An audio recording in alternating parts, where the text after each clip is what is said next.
So, in your mind, in your framework, your model, whatever you want to call it, if it's psi epistemic, if the wave function is representing our knowledge about what? Yeah, that's a good question. That's the right question to be asking. Um, and unfortunately the situation is that this is a research program, and I would say we don't have a good answer to that question. Uh, but that doesn't mean that we don't have evidence that a quantum state might be epistemic. So my argument is that you can find facts about the phenomenology of quantum states that lends evidence to them being epistemic without necessarily being able to answer the question of exactly how do I formulate quantum theory in a way that sort of unscrambles what's reality and what's knowledge of reality, and then tell me exactly what that reality is. I mean, I have ideas about that, but they're speculative. So that's the kind of tricky thing. Like, does that even make sense to say that you can argue for the kind of status of something without having a concrete model of what it means? And so let me try to explain that, Please. by an analogy. So my claim about why does quantum theory appear so mysterious for so long? I think it's mostly due to a category mistake, and that category mistake is thinking that a quantum state describes reality when in fact it describes knowledge of reality. So the analogy I want to draw is to, like, my favorite example of a category mistake, prior category mistake, that kind of held back progress. And this is the example of the decipherment of Egyptian hieroglyphs. Yes, I've heard this. Yeah. I like it. Yeah. Okay. Please. So hieroglyphs, the last person who could write and read hieroglyphs probably died around 500 AD, and then 1400 years later, people were trying to decipher it, trying to say, well, what did these inscriptions mean? And it was long forgotten how to make sense of it. Mm-hmm. And the prevailing idea at the time was that each glyph was an ideogram, which means it represents a concept directly, not through the medium of some spoken language. Okay, an alternative is that the glyph is phonetic. It represents the sound in some spoken language. So it might represent a vowel or a consonant or a syllable. But the prevailing idea was that it's an ideogram. So it's like a sign at the airport where no matter what language you speak, it'll be clear what this means. And so people were trying to decipher hieroglyphs under that ideographic idea of what kind of category a glyph was. And people wrote books about what all these inscriptions actually said under various interpretations. And in retrospect, so Champollion famously deciphered hieroglyphs. One of the big moments was sort of the Rosetta Stone being discovered. I think that was 1799. And so a few years later, we got the decipherment. And in retrospect, it was phonetic, right? The glyphs were phonetic. So the ideographic interpretation was just a category mistake. And all the kind of interpretations ended up just being nothing to do with what the real meaning was. And it's quite surprising that it's phonetic. It looks like it's... No?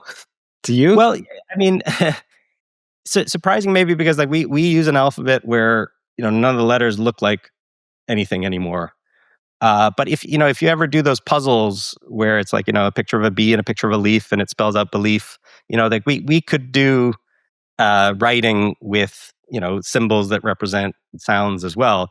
It's just that in the early days of writing, because the Egyptian hieroglyphs was one of the very first writing systems, that was kind of the natural way of representing sounds, and over time they evolved into things that were more abstract. So from a modern perspective, It's a bit odd, but I'm a time-saving person. There's so much energy that has to go into creating an image to represent a B sound or a Li or I'd rather just not write.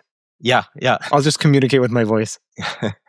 Yeah, I think it's we're accustomed to being able to write quickly, but that was an innovation that happened, thousands of years after the invention of writing systems. So, in any case, if you look at the story of decipherment, I'm trying to remember where I'm coming back to. What point again? What was your question? Well, I want to know, what is it about? What is the Sci epistemic. If it's epistemic, it's about what? Yes. And then you were yes. going here. Right. Thank you. Good. Okay. So yeah, the analogy is going to try to answer that question. So the way the story goes, after the discovery of the Rosetta Stone, right? So the Rosetta Stone had an inscription that was in sort of 3 different scripts. One was Greek, which we knew how to read. One was Demotic, which was a particular version of the hieroglyphs. And so we knew what the inscription said because we knew how to read the Greek. And so we knew what the hieroglyphs were saying. We just sort of didn't know how they were saying it. I like that because it's sort of analogous to how I think about quantum theory, where it's like, okay, I might know what it's predicting, but what I really want to understand is how is it making those predictions, right? Like different interpretations will give different stories about how the formalism of quantum mechanics makes the predictions about relative frequencies. Okay, so people at the time had the Rosetta Stone. They had a few other examples of Egyptian hieroglyphs in multiple scripts. And a key thing was that Thomas Young, the same guy famous for the Young double slit experiment, realized, so he knew that the Greek script on the Rosetta Stone had the names of pharaohs in it. And so the Egyptian hieroglyphs had certain symbols that they were called cartouches. They were kind of circled. And he thought, well, maybe those are the names of the pharaohs, because that's important. And then he realized there was an assignment of phonetics to different symbols that would reproduce the names of the pharaohs that appeared there. And then people went and looked at other scripts and found that they could reproduce the names of other pharaohs, older pharaohs from times before the Rosetta Stone, using this phonetic interpretation that Young came up with. Okay, so the strange thing is that people didn't say, oh, okay, so it's all phonetic.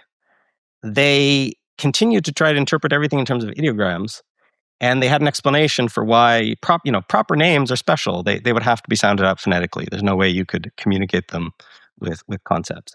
And it was only when Champollion finally said, okay, well, let me try. He was frustrated, and he said, let me try interpreting all of it phonetically, see what happens. And if the language spoken by the Egyptians had died out, and there was no trace of it in Champollion's time, he would have been able to make progress, because he would be able to maybe sound out things, but it wouldn't correspond to any language that we knew. But fortunately, that hadn't happened. So the Egyptians, the kind of common language spoken by the Egyptians at the time did die out as sort of a language that people used on a regular basis after the Arabic invasion, and Arab became the language they spoke. But it survived in the Christian Coptic Church. So there was a liturgical tradition, and that language was basically the language of the ancient Egyptians. And so it just so happened that Champollion had studied Coptic. He knew the language Coptic. And so when he tried this phonetic interpretation, he started seeing kind of the pronouns and the grammatical structures of Coptic, which he knew. And so that was his eureka moment. It's like, okay, this is a phonetic interpretation, and it's Coptic. Okay. So what's the analogy here? So what's the analogy here? So I see the fact that we have these sub-theories of quantum theory, what I call the Clifford sub-theories, that can admit they can abide by the Leibnizian principle using just a conventional framework for realism. That's like these cartouches, right? So the phonetic versus ideographic is kind of like the psi-epistemic versus psi-ontic, and we can have a perfectly local, non-contextual understanding of a part of quantum theory. And I look at that and say, okay, that's good evidence that all of it is going to have to be interpreted in a way where the quantum state is epistemic. But to answer the question, knowledge about what is a bit like knowing the Coptic language, right? So the nice thing about the names of the pharaohs is that they sounded the same whether it was spoken by a Greek person or an Egyptian person. So they were sort of common. You didn't need to know the language spoken by the Egyptian scribes to interpret the cartouches. But you did need to know Coptic to be able to decipher the rest. And so we're kind of in that situation that I think, in the decipherment of hieroglyphs, there was, good reason for people to try phonetic everywhere and then figure out, okay, what's the language relative to which this phonetic interpretation works? And we're kind of there. We need to sort of find a way of formulating facts about causation and inference, a new formalism that's a modification from the classical one, much like relativistic space and time are different from non-relativistic space and time, pre-relativistic space and time. So we need an innovation to the notions of causation and inference, and that will give us sort of the answer to the question, what's this knowledge about? But we're not there yet. So we need to find our Coptic. The the thing that I think is also lacking on the side of people who want to defend the view that quantum states are states of reality is that I've never heard a good answer to the question, why is it, if it's true that quantum states are states of reality, why is it that these sub-theories of quantum theory admit of these very natural interpretations that preserve Leibniz's principle, but wherein the quantum state is epistemic? You can only preserve Leibniz's principle if you make the quantum state epistemic. So it's a bit like how prior to Champollion, people did have a reason for saying why it could be that the cartouches were phonetic, but everything else was ideographic. They said, well, it's the special status of proper names. Proper names would naturally have to be sounded out phonetically, unlike other words in the language. And I feel like it would be nice if we could have, if somebody wants to persuade me that I'm wrong, what they really need to do is say, well, why is it that the psi-epistemic point of view works so well in these sub-theories of quantum theory? Why is that just an illusion? Why have you been misled by that? Here's the explanation. So anyways, that's my attempt to answer, what it means, how to think about a research program where that a quantum state is knowledge of something, but you haven't quite figured out what it is. The Economist covers math, physics, philosophy, and AI in a manner that shows how different countries perceive developments and how they impact markets. They recently published a piece on China's new neutrino detector. They cover extending life via mitochondrial transplants, creating an entirely new field of medicine. But it's also not just science. They analyze culture, they analyze finance, economics, business, international affairs across every region. I'm particularly liking their new Insider feature. It was just launched this month. It gives me a front row access to The Economist's internal editorial debates, where senior editors argue through the news with world leaders and policymakers in twice weekly long format shows. Basically, an extremely high-quality podcast. Something else you should know about is that if you go to their app, they not only have daily articles, but they also have long-form podcasts with their editors and writers. This is also available online. Whether it's scientific innovation or shifting global politics, The Economist provides comprehensive coverage beyond headlines. As a TOE listener, you get a special discount. Head over to economist.com/TOE to subscribe. That's economist.com/TOE for your discount. So we both got to get going, and I only have a couple of questions left. Something I want to know, tell me about some concept, something you were trying to understand for months, maybe even years. You kept banging your head against the wall, and then all of a sudden, it clicked. Whether it was mathematical, it could be philosophy related, it could be anything. I just want to know about that whole process and what was it that made it click?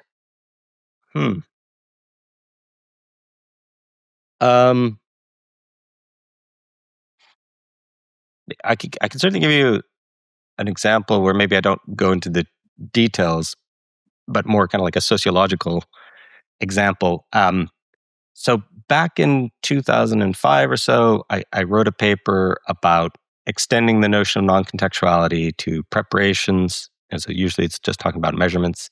So it's extending it to preparations and measurements that are not projective, and to transformations. And then a few years later, I showed how you could do an experimental test of this notion, which I call generalized non-contextuality. But those experimental tests only leveraged non-contextuality as it applied to preparations, and they didn't leverage it for measurements.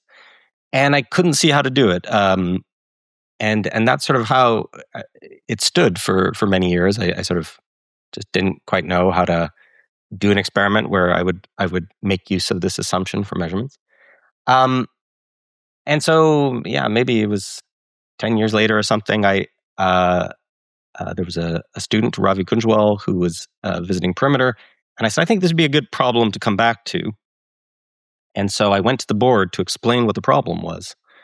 And when you are forced to explain something and what the sort of obstacles to progress are, you often, articulate your ideas more clearly than you would if you didn't need to explain to somebody. So the amazing thing was that as I found myself trying to communicate properly what the problem was, I immediately saw the solution.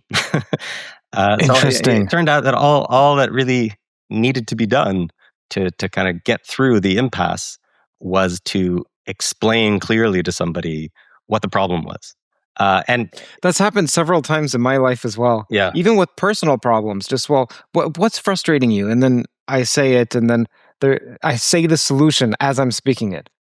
yeah, it was probably the clearest example of that, because as I was I got to a certain point in my explanation, I was like, there isn't really a research problem here, because I've now seen, this is what I've explained to you is actually there's the resolution. And so there's some details to be worked out, but the big question is answered now.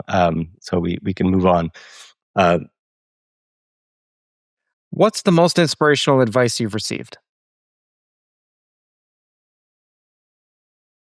Hmm.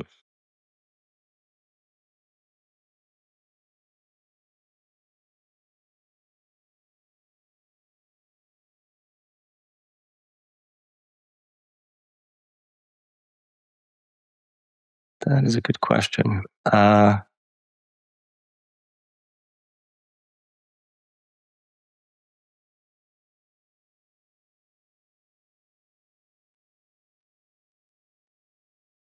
I think, as I was saying earlier, Lee Smolin, when in the early days of Permanent Institute, would really communicate very forcefully the kind of importance of trying to revolutionize physics, which kind of sounds like a lot of hubris, like, oh, who am I to revolutionize physics?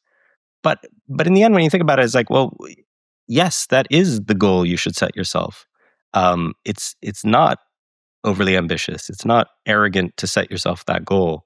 So I think Lee's advice is probably some of the more inspirational advice I've ever gotten, which is like, set your sights high, have audacious goals, try to revolutionize physics. What is it about Lee that's different? I can be more specific. Most of the physicists I speak to on this channel are the sort that are thinking in terms of how can they contribute strongly to the field of physics. Yep. But many of the physicists that I speak to off air, they almost disdain this attitude of revolutionizing. One, because, as you mentioned, there's hubris behind it, or maybe it's because of something else. They've tried and they've failed, and they're the elephant that has tried and failed, and so don't try anymore. I forget the whole parable, but it could be that. It could just be it's too difficult of a problem. It could be it doesn't need a revolution. It needs a slight modification. It could be that, hey, which is actually true. Almost all the knowledge production in science comes from incremental change anyhow. So don't discount the non-revolutionary, because the non-revolutionary is the 95% important part. So there must be something different about how Lee thinks. As you just mentioned, it was one of the most inspirational pieces of advice. So it doesn't come from many people. It came from Lee. What is it about him? Yeah, I think Lee probably is distinctive in that he values much more highly than most physicists the very innovative approaches. So like new ideas, new approaches.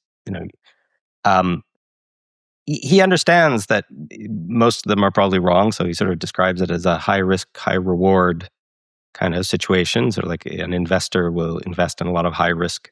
So I think he sees physics as we need to invest in people who have very different ideas of how things are going to go, and some of those are going to be right and revolutionary. And so he's very supportive of researchers who go their own way and try something completely different. So he's very tolerant of that in a way. So like if you're more conservative and less and more risk averse, you might say, well, a little bit of that's fine, but let's also stick to kind of what it is guaranteed to make progress. But yeah, Lee is somehow happy for people to be doing their own thing.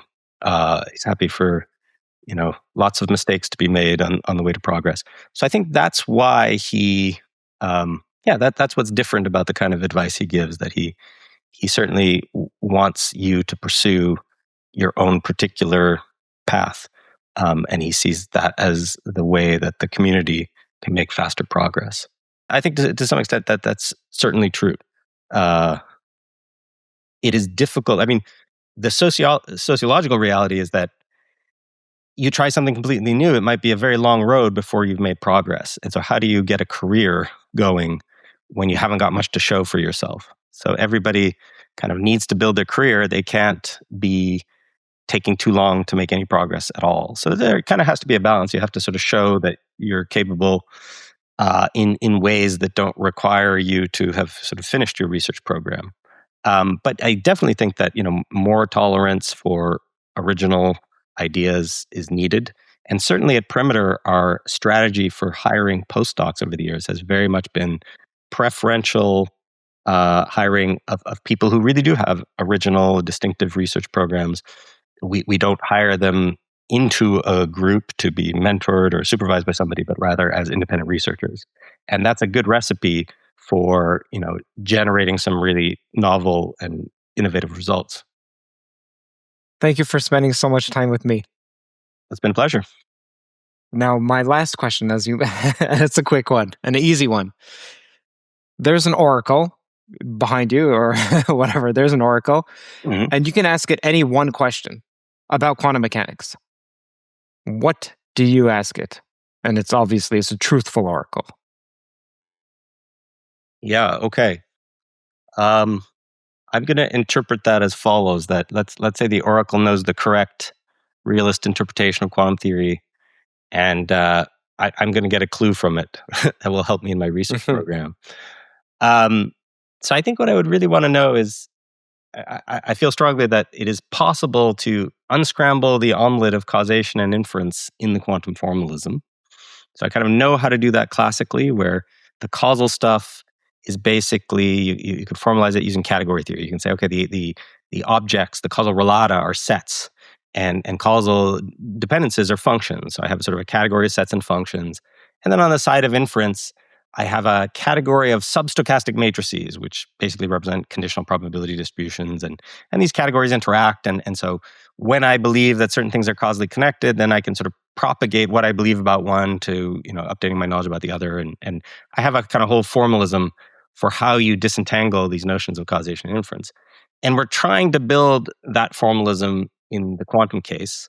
But there's a lot of things that I don't know how to do. So I think the most valuable clue to me right now would be, all right, just tell me how to unscramble causation and inference. I think if I knew how to unscramble causation and inference, in the mathematical formalism, I could then make progress towards, okay, what is the principle that distinguishes classical theories from quantum theories, and I could ask the next question. But there's this formal thing that we haven't sorted out yet, which I feel would be a great help moving forward. Hi, everyone. Hope you're enjoying today's episode. If you're hungry for deeper dives into physics, AI, consciousness, philosophy, along with my personal reflections, you'll find it all on my Substack. Subscribers get first access to new episodes, new posts as well, behind-the-scenes insights, and the chance to be a part of a thriving community of like-minded pilgrimers. By joining, you'll directly be supporting my work and helping keep these conversations at the cutting edge. So click the link on screen here, hit subscribe, and let's keep pushing the boundaries of knowledge together. Thank you and enjoy the show. Just so you know, if you're listening, it's CurtJaimungal.org, CurtJaimungal.org.